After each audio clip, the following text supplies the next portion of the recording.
Привет, с вами Ева Бергер, и сегодня я запускаю новую рубрику на своем YouTube-канале. Она будет называться «Обсуждаю жизнь своих подписчиков». Почему я решила сделать эту рубрику? На протяжении долгого времени я делилась с вами своими эмоциями, своей историей, своей драмой. И теперь я хочу услышать вас. У этой рубрики будет 3 правила. Первое правило. Я никому ничего не буду советовать. Это ваша жизнь, вы ее живете, я вас лично не знаю, и кто я такая, чтобы вам что-то советовать. Я буду выражать свою точку зрения, свои эмоции по поводу вашей истории, но указывать вам, как поступать, я не буду. Второе правило. Абсолютная анонимность. Даже если вы будете указывать мне свое имя или имя вашего обидчика, я, естественно, не буду говорить его. Ну, тут понятно почему, да? И третье правило. Мы верим нашим героям. Мы не проверяем достоверность этой истории.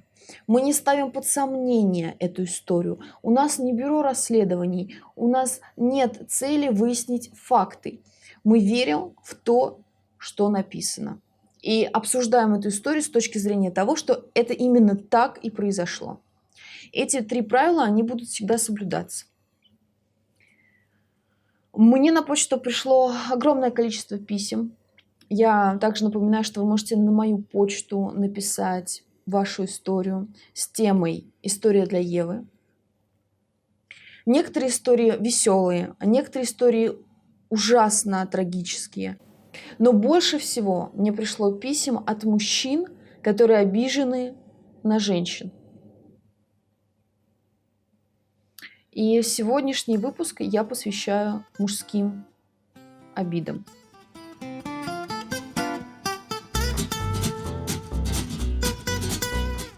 Здравствуй, Надя. Для начала немного расскажу о себе. Меня зовут. Родом я из Украины, мне 20 лет. В данный момент живу и учусь в Польше. Моя история будет о том, как предательски использовала меня моя девушка тогда, когда у меня произошла беда.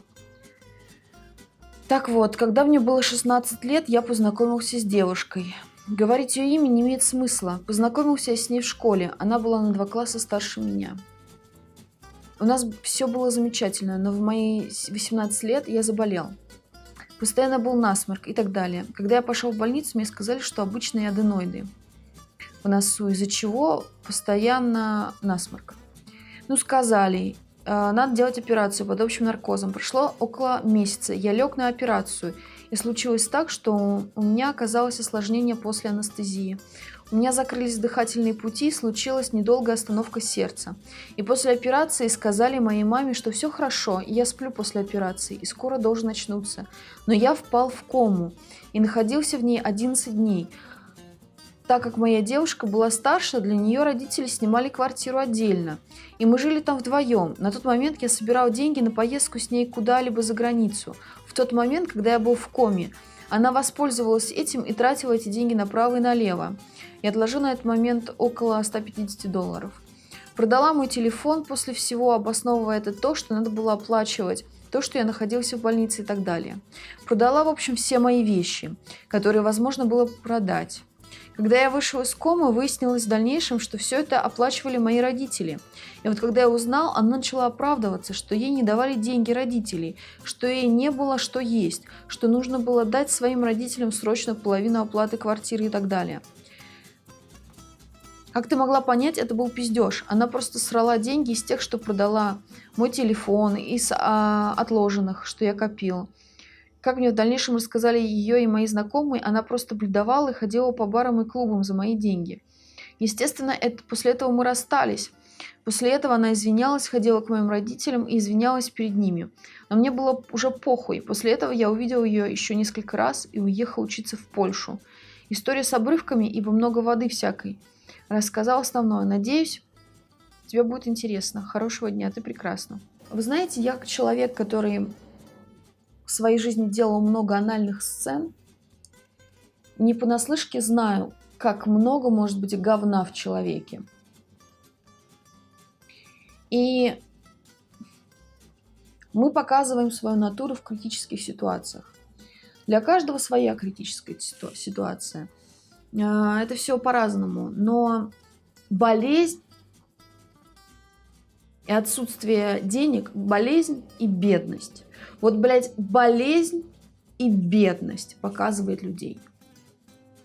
Он может быть вообще отличный человек, самый приятный. Но если он бросил тебя в болезни и бедности, и наоборот, да, человек может быть неприятный, но именно он тебя поддержит, когда у тебя не будет денег или когда ты заболеешь. Можно еще оправдывать тем, что героиня была очень молода и так далее. Но мне кажется, в любом возрасте ты понимаешь какие-то основные вещи. Ты и в 12 лет понимаешь, что нельзя там бросать больную мамочку, допустим. Тут близкие люди, которые жили вместе в одной квартире. Молодой человек лежит в коме. Она берет его деньги, идет в клуб.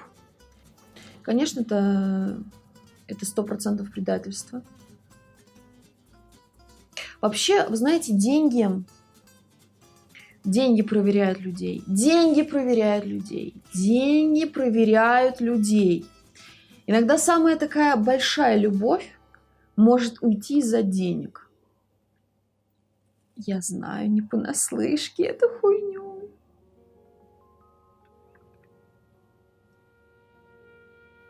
Можно сказать, что деньги, денежный вопрос, не квартирный вопрос, а денежный вопрос разрушил многие отношения и многие связи.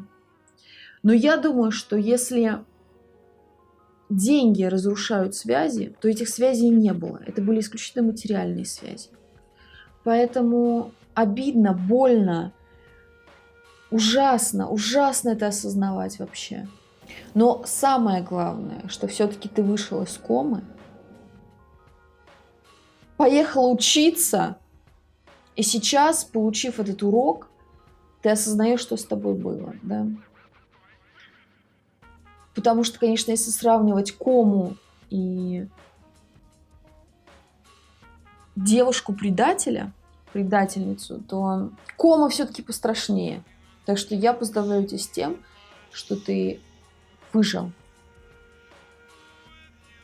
Не просри свою жизнь дальше. Здравствуйте, Ева. Для начала хочу вам сказать, что вы очень располагаете к себе как человек. Но вы знаете, это как аура, которая окружает каждого из нас, и у вас она очень светлая, мне кажется. А теперь, что касается истории моей жизни. Меня зовут... Мне 27, я коренной москвич. Суть в том, что я очень скептически стала относиться к девушкам и отношениям с ними в частности. Нет, не подумайте, физически к ним тянет, я абсолютно гетеросексуальный. Я про душевные и эмоциональные с ними отношения. Когда я был моложе, 18-23 года, я как-то с легкостью находила с ними любые темы для разговора, готов был внимательно слушать, даже если разговор был, так сказать, ни о чем. Да и как-то проще проходило и знакомство, и первое впечатление, и дальнейшее развитие отношений. Я не боялся начинать встречаться, расставаться. Я был очень сильно ревнив, я трепетно держался за пару серьезных отношений, которые у меня были. Но чем взрослее, старше я становился, все больше меня окутывала мгла разочарований, каких-либо серьезных отношений. И так я пришел к тому, или к чему, кем сейчас являюсь. Итак, мне 27, я перестал искать отношения, общения и какой-либо интерес при взаимодействии с противоположным полом.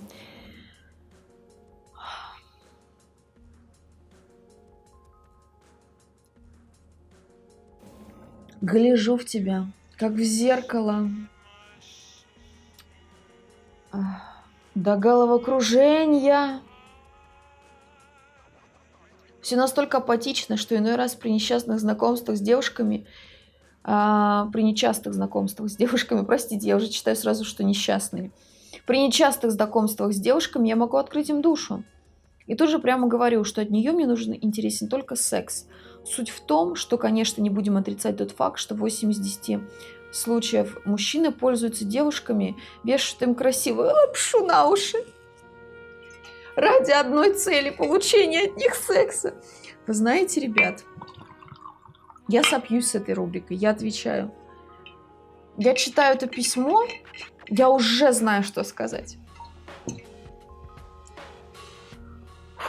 Не будем отрицать тот факт, что 8 из 10 случаев мужчины пользуются девушками, вешают им красивую лапшу на уши ради одной цели — получения от них секса.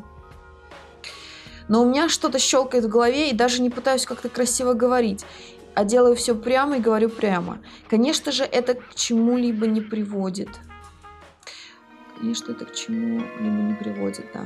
Бывает, иной раз познакомлюсь с девушкой при общении с ней до встречи вживую, сдерживаю себя в руках. Но когда встречаемся, она начинает что-то рассказывать о себе, о жизни. Мне настолько это становится неинтересно и безразлично, что в итоге все сводится к одному. К ничему. Про серьезные отношения я и молчу уже. Мне иногда кажется, что меня сглазили, и я даже не могу представить, как живу вместе с девушкой, смеюсь с ней над общими интересами, что-то обсуждаем и так далее. Я в свои годы считаю себя неглупым человеком. Получилось так, что весь круг общения, а это люди старше и опытнее меня, у всех по несколько детей, бизнес. И как бы я тоже с ними кручусь в этом. И мое мировоззрение в мои 27 намного глубже и мудренее, чем у моих сверстников. И более того, я вообще не общаюсь с людьми, равными мне по возрасту. Мне тупо с ними неинтересно.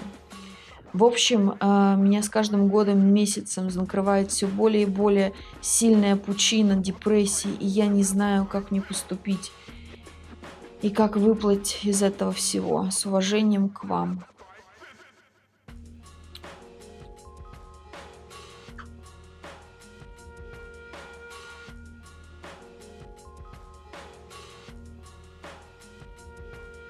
Как я тебя понимаю, чувак? Как я тебя понимаю?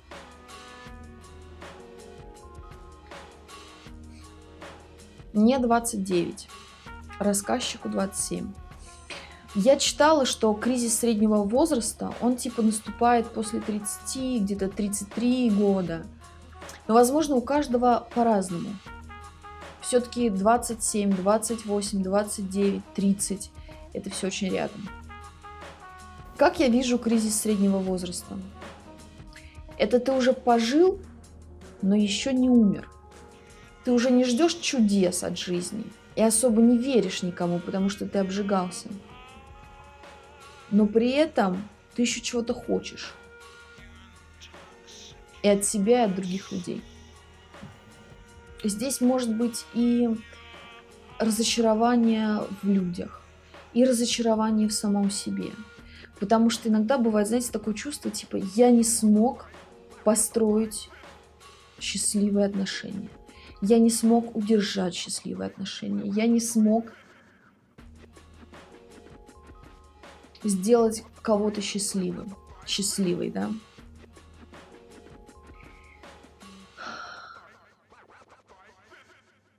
И ты просто закрываешься, но тебе все-таки чего-то надо. Я не верю, знаете, я не верю в эту хуйню, что вот мне нужно от человека только секс. Я не верю. Я знаю, что есть такие люди, которые за свободные отношения, мужчины и женщины, только секс и все такое. Но я в это не верю, потому что хороший секс, он не бывает с человеком, который тебе безразличен. Ну, блядь, не бывает. Мы что, роботы? Все равно хороший секс, хорошая химия, она идет с тем человеком, который тебе нравится. И когда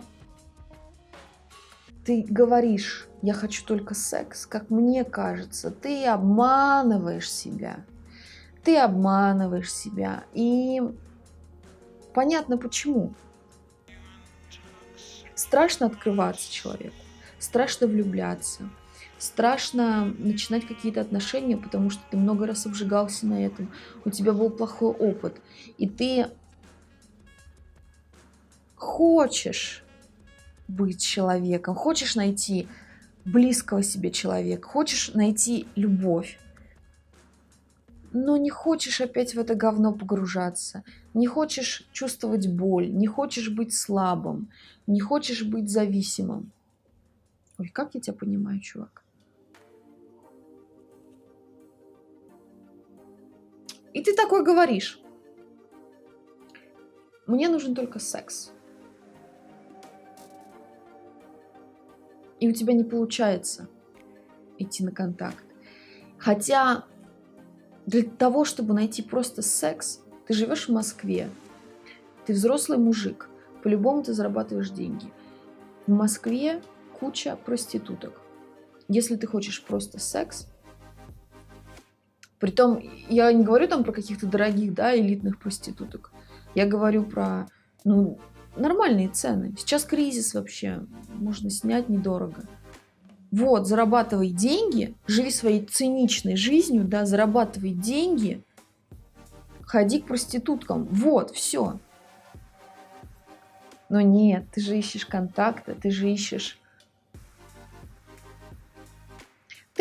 Мое мнение, ты обманываешь сам себя. И я понимаю, почему. Это как я, блядь, говорю, что все, я одна, мне нормально одно. И при этом попадаю в какие-то ситуации, где я за кем-то бегаю или кому-то посылаю цветы. Нужно, конечно, принять себя, чтобы пойти дальше. Нужно разобраться в себе и принять себя. Потому что если бы тебе действительно нужен был только секс, ты бы его уже давно нашел. И ты бы жил счастливо и хорошо. Но если тебя накрывает депрессия, значит, ты ищешь ответы на вопросы. Значит, тебе некомфортно, тебе неудобно, ты в чем-то несчастлив. Для меня депрессия – это как постоянно задавать себе один и тот же вопрос и не находить ответа. Вот это депрессия. Когда вот спрашиваешь себе и такой, не знаю, и снова спрашиваешь. И так день за днем. Привет, на почту писать не стал, пишу сюда. В общем, история моя такая. Мне 22 года. Была девушка, вместе 16 лет. Все было хорошо, я ради нее старался, работал, чтобы ей оплачивать учебу. Родители у нее, нельзя сказать, чтобы обеспечены. В общем, все для нее. Порой на себя забивал, чтобы ей купить новые вещи. Пришло время, меня призвали в армию.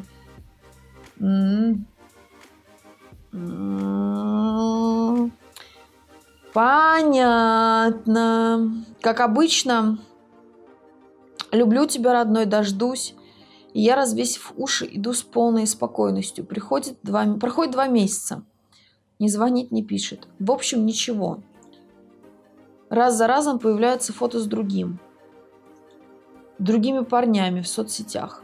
Я психую, я далеко, ничего сделать не могу. Она мол, успокойся, это всего лишь коллеги по работе. Я люблю, верю. Потом спустя месяца 2 звоню ей, она говорит, любимый. Спустя месяца 2, то есть примерно 4 месяца, да, спустя, она говорит, любимый, я устала. Сейчас помоюсь и спать ложусь. Я хорошо, через 20 минут перезваниваю и слышу на фоне мужской голос. Пиздец. Психую, как дурной, ломаю деревянную дверь. Она просто после этого выключила телефон. Ладно, хуй с тобой. Проходит время, я прихожу с армии. Встретила, люблю, ждала и вся хуйня. Прошла неделя, я уехал по работе. Случайно нашел ее аккаунт в Инстаграме, вижу историю. У нее полгода, как она с другим. И проблема-то в том, что уже 2 месяца она мне снится. Раз за разом, и ничего поделать не могу. Вместе более 5 лет жили. Я снимал квартиру. Обидно, ты любишь, а об тебя вытирают ноги. Ну, история про то, как девушка не дождалась из армии пацана. Распространенная история. И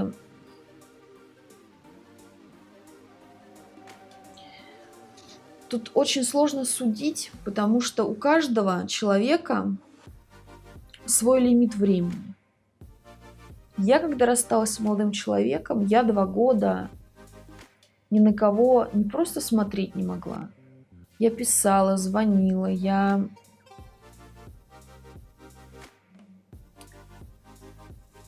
Я не могла отойти от этой истории, потому что это была любовь. Если девушка или парень отходит через месяц-два, может быть, это тоже была любовь. Может быть, это тоже была любовь. Но у них свое время, свои лимиты для забывания. Нельзя сказать, что забывать человека 2 года – это нормально. Нет, это не нормально. Гораздо лучше это сделать быстрее. Другой момент, что есть тут обман. Девушка обещала дождаться, говорила, что дождется. И при этом, судя по истории, у нее были другие мужчины. То есть она врала, она обманывала. Вот это самое мерзотное. Это самое мерзотное, что может только быть. И честность зависит от множества факторов. Но мне кажется, она также зависит от воспитания. Потому что если тебя воспитали так, что ты не врешь близким людям, например, своим родителям, да, то твой мужчина становится для тебя близким человеком, ты не можешь ему врать. Если ты изменишь, ты выпалишь это своему близкому человеку, ты расскажешь, ты не сможешь быть с близким человеком и врать ему постоянно. Если она врет, то тут 2 варианта. Либо ее так воспитали, чтобы врать, либо вы ей не близкий человек. И здесь я вижу вот то, что она вам снится, да. Я думаю, что это больше момент обиды. И уже вы год отсутствовали в армии, то есть можно было, в принципе, за год подостыть, да, но вы пришли, и вас все еще волнует она. И волнует прежде всего именно то, что она вас обманывала. Это обида. Это не сколько любовь к человеку, потому что любовь – это все прощения. То есть ты постоянно прощаешь человека. Когда есть обида, которая не проходит, а не хочется говорить в такой степени, что ты пишешь блогеру, да, эту историю, то здесь нужно работать над собой, наверное. Нельзя изменить другого человека.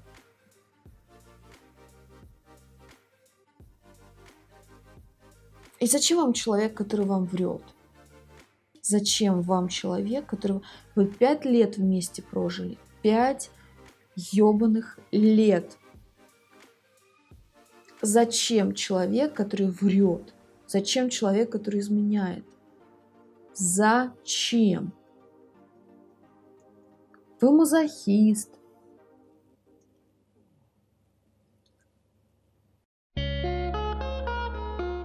В следующем выпуске мы поговорим уже о женских обидах. С вами была Ева Бергер. Если вам понравилась эта рубрика, и вы хотите продолжения, ставьте лайк и подписывайтесь на мой канал. А также я очень надеюсь, что будет много комментариев, и вы выскажете свою точку зрения по поводу этих историй наших героев. Все. Всем спасибо.